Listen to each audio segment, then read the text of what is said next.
Okay, section 8.4, multiplication and division with real numbers. In this lesson, we are going to focus on multiplying real numbers, dividing real numbers, and finding the average mean of several numbers. It's actually very important for a student. Let's go through some pre-filled in examples just so you kind of see what's going on here. Okay, remember this basically, this should be kind of review. When you multiply real numbers, you're basically reduced to fraction of lowest terms. Okay, so you're going to have 5 times negative 3. Well, that's saying negative 3 plus negative 3 plus negative 3 plus negative 3 plus negative 3.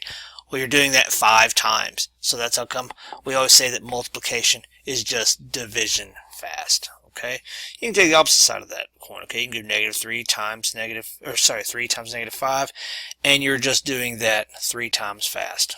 Okay. Here, 7 times negative 10. If we wrote it out like this, obviously I would be showing the negative 10 7 times. But here we just multiply 7 times 10. And because one of these is a positive, one is a negative, then of course we're going to come in here and make it a negative. Okay, and then here, that might be a good thing to write down. Okay, remember when you have a negative times a negative, you get a positive. When you have a positive times a positive, you get a positive. Okay, negative times a positive, you get negative, and then positive times a negative, you get a negative. So basically, same signs, positive. Different signs, negative. And that works for division and subtraction.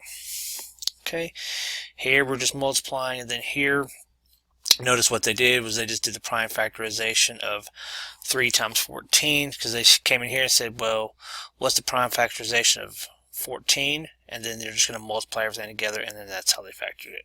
This is kind of how you could also cross-reduce things, which is why this turns into a 2, this turns into a 1, this turns into a 3, and this turns into a 1. Okay, that's where you get the cross reduction. Okay, so let's continue on. Okay, let's do some examples here. Okay, notice we've got a, a negative and a negative. Well, that is automatically going to give us, let's see here, I'm going to get my pen out here. Okay, I've got a negative and a negative. That is going to give me a positive. Okay, and 9 times 4 is 36. So this is just going to be a positive 36. Okay, now notice here, going with what I said before.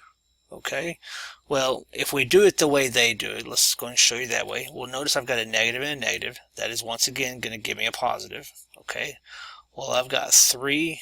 Okay, well, what's that multiplied to?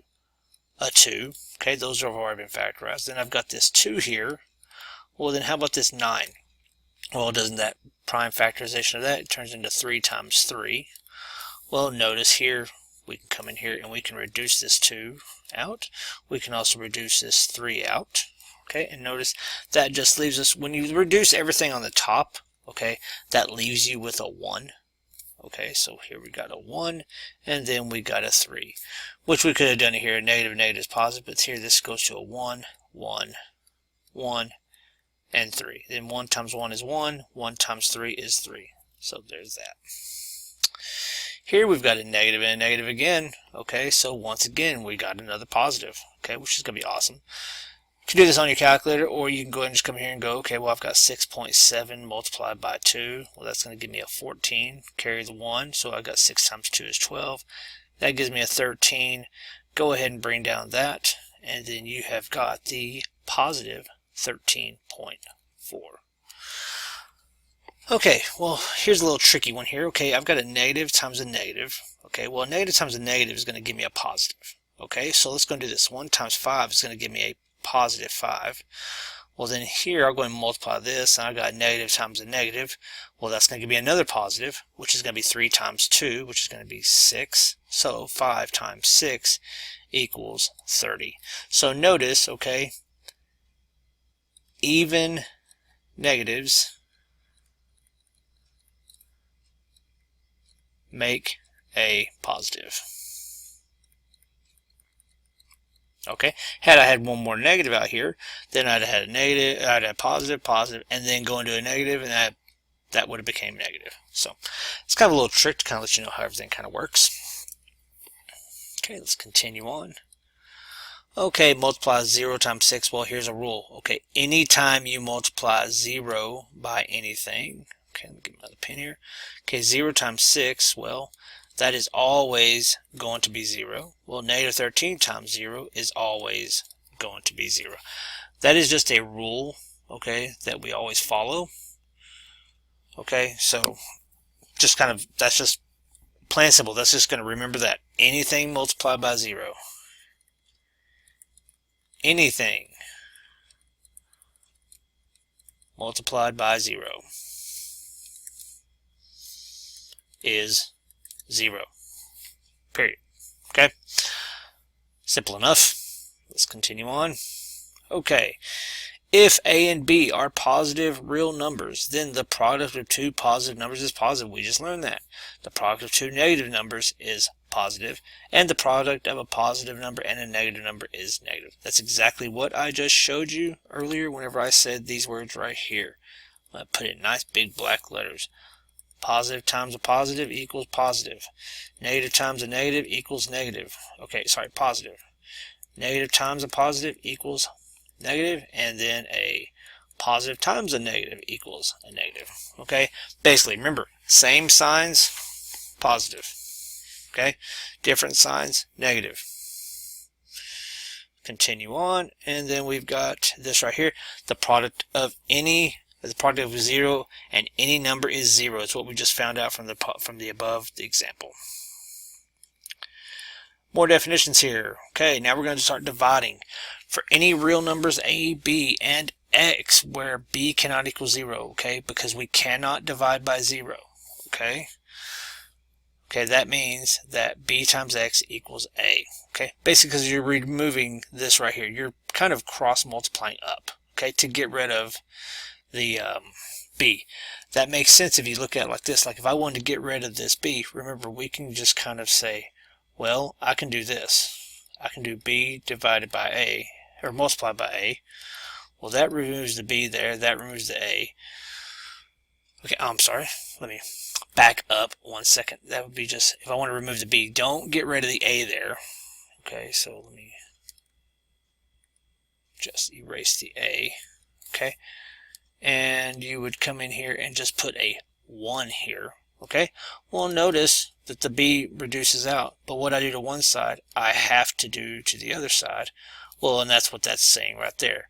Now notice the a is left over on this side, and I've got b times x. Okay, here for real numbers a and b, where b cannot equal 0, this is undefined. Okay, this, no. This, okay. Okay, right here, a divided by 0, what are you dividing it by? Okay, there's nothing to divide by. But 0 divided by b, that's like having a piece of pie and saying, I don't want any of your pieces of pie. Okay? And then this goes into more definition on why that works. Let's leave this here. It is in your notes. I'll explain this way more in class so that way you can understand it better. Let's come in here. Okay, let's start dividing. Okay, 9 divided by 36. Well, that is the same thing as saying, let me get my pen here. Okay, 9 divided by 36 is the same thing as saying 9 divided by 36. How many times will 9 go into 36? Well, 4. Well, here I've got a positive and a negative. Well, same rules apply. A positive and a negative, well, that's the same thing as the upper one. I've got a 4, except now I've got positive and negative, different signs, which means I have negative. Well, same thing here. I have two different signs. I'm still going to have the negative 4, okay? Remember, this also works, okay? You got positive divided by positive equals positive.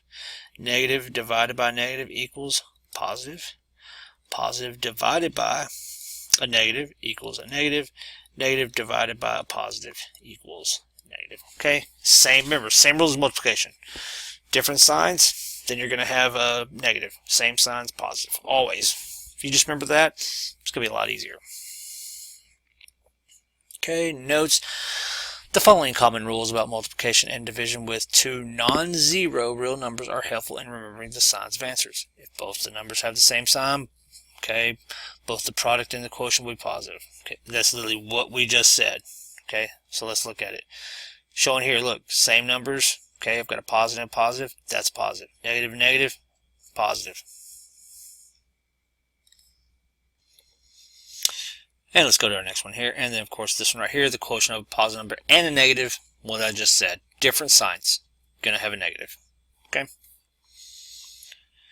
So let's look at this last one here. Divide, reduce the fractions to lowest terms, round answers with decimals to the nearest tenth. Luckily for us, we do not have any decimals here. Okay, well, let's just kind of start looking at this. Well, this first one here, we've got two different signs here. So let's kind of come in here and know two same signs means automatically we are going to have a positive. Okay.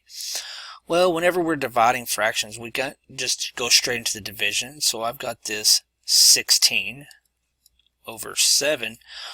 But remember, whenever we divide fractions, we actually multiply by the reciprocal, which is going to give me 21 over 2. Well, if we do this the kind of, I wouldn't say the long way, but we could go ahead and start the prime factorization. This, which on the bottom is going to give us just 7 times 2. Well, then here on the top, for this 16, we're going to have a 2 times, well, what else can we do? A 4. We can do a 2 times 2 is a 4. And then that's going to be 2 times 2 times 2. And that's going to be 8, and then times 2 again. Okay, and then for this 21, what are we going to have here? Well, how about a 3 times 7? Well, let's start kind of getting rid of everything now. I got a 2 here, 2 here, I got a 7 here, and I got a 7 here. Okay, well, that looks pretty nice so far. So I've got 2 times 2 times 2, that's going to be 8. 8 times 3 is going to be 24. So this whole thing should equal 24. Alrighty, this last one, I'm going to kind of do it the cleaner way that I like, but now remember, if you need to use the prime factorization way, go ahead and use it.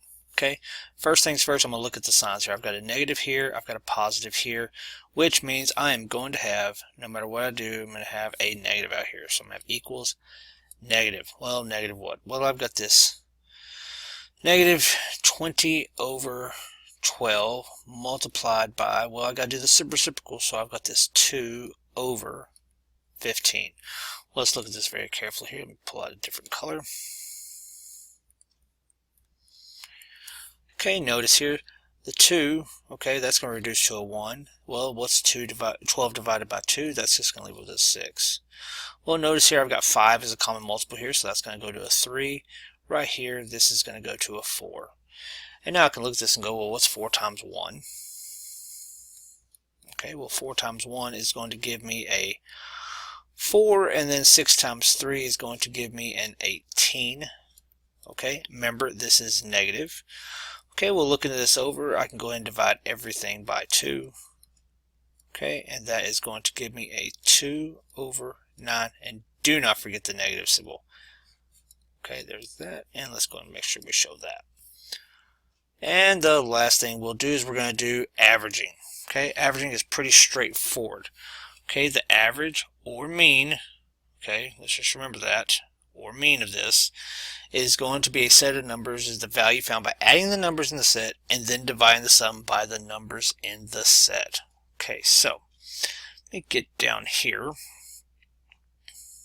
Okay, and what we're going to do is look at this guy right here. There he is.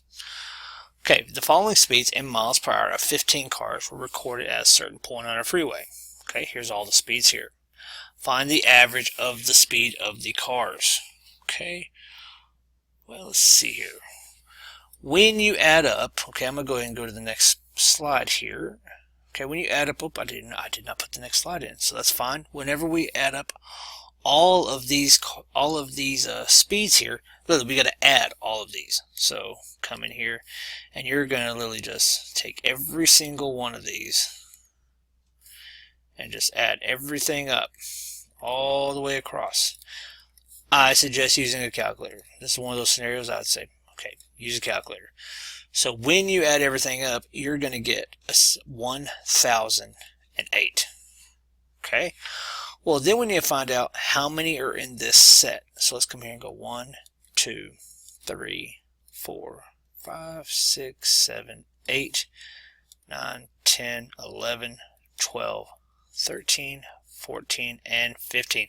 So then it says you're going to divide all that by 15. When you do the math on that and pop it into your calculator, you are going to get 67.2. That's 67.2 miles per hour. So that would be the average speed of all those speeds put together, okay, and then averaged out. Okay, that'd be like your grades. Think of your grades. You have all these different grades, but your grade that you're seeing in Canvas is what the average is of those. So, all right, let's go in here and we'll do some Hawks examples.